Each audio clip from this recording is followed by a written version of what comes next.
everyone. I'm Captain Macy Pantonia from the STM 102. We tackled about the psychology of tourism. This includes the motivation for travel. Example of this is physical motivators, which are related to the physical rest, sports participation, or relaxing entertainment, directly connected with health. Second, cultural motivators. The desire to know about other culture and etc.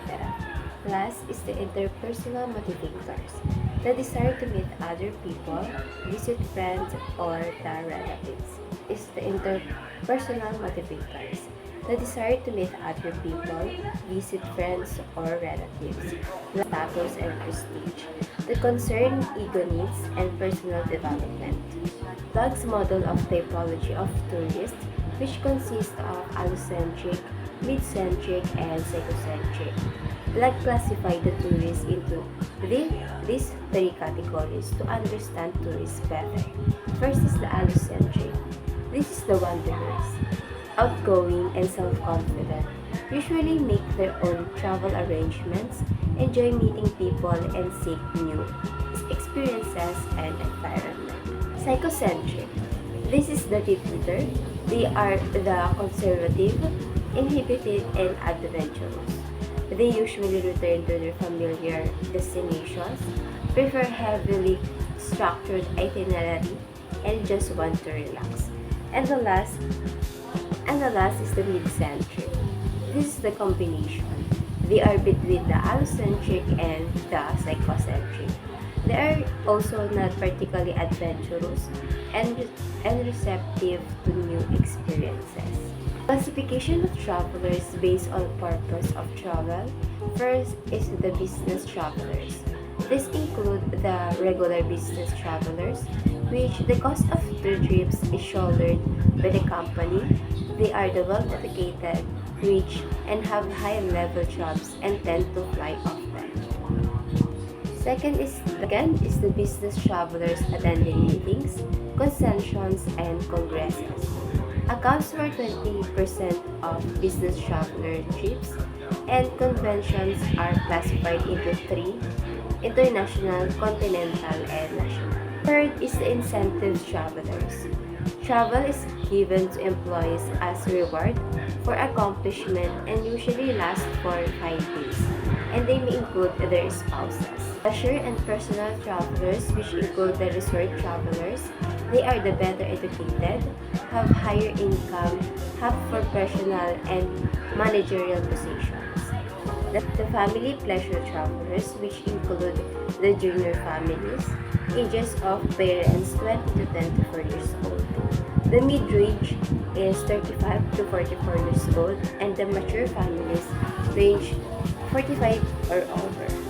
While the elderly and the singles and couples, the travel constraints consist of lack of money, lack of time, lack of safety and security, physical disability, family commitments, lack of interest in travel, and fears of travel. Nature of travel based on English poet of John Donne famously wrote that no man is an island, which means no one is truly self-sufficient and everyone must rely on the company and comfort of others to order to thrive.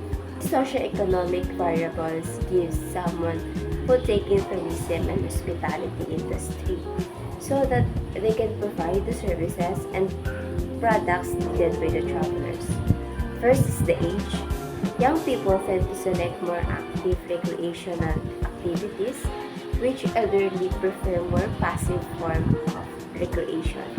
Second is the income and social status. Higher income tourists tend to travel more and stay longer than those with lower incomes. Third is the education. Better educated people have greater desire to travel and tend to sophisticated undertakes when traveling. Last is the life stages of the family. Their presence of the children limits travel since more leisure time is usually spent at home. Preferences of international tourists. This is divided into 4 categories. First is the Relaxation versus activity. Due to exhausting workloads, people tend to travel and prefer holidays to feel more relaxation and rest. Types of tourist roles. First is the organized mass tourist.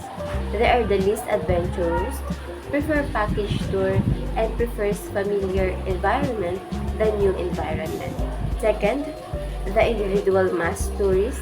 It is similar to organized mass tourist, but prefers to have certain degree of control over his time and tour but not bound to group travel. Third is the explorer. They are tourists who arranges the trip by themselves, interact with local residents and speak their language.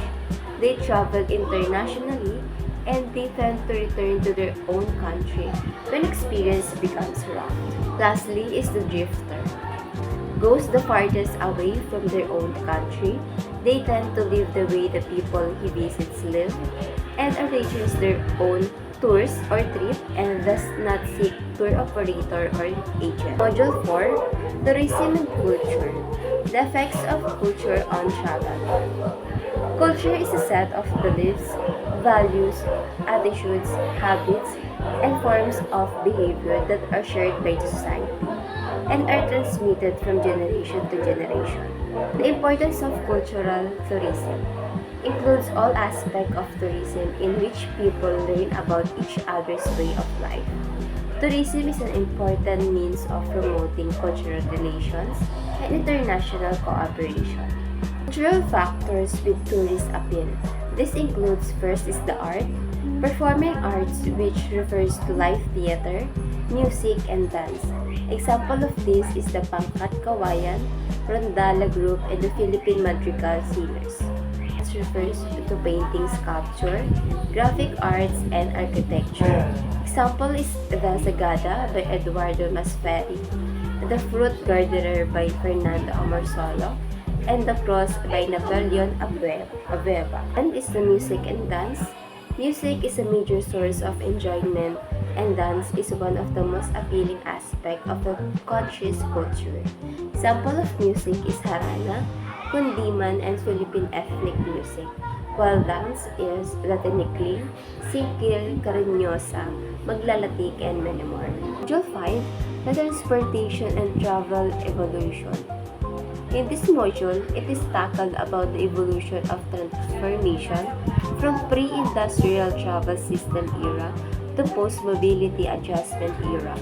The selection of transportation mode by tourists consists of cost, travel time, safety, convenience, comfort, availability, and status and prestige. Module 7, Classification and Organization of Lodging Establishments.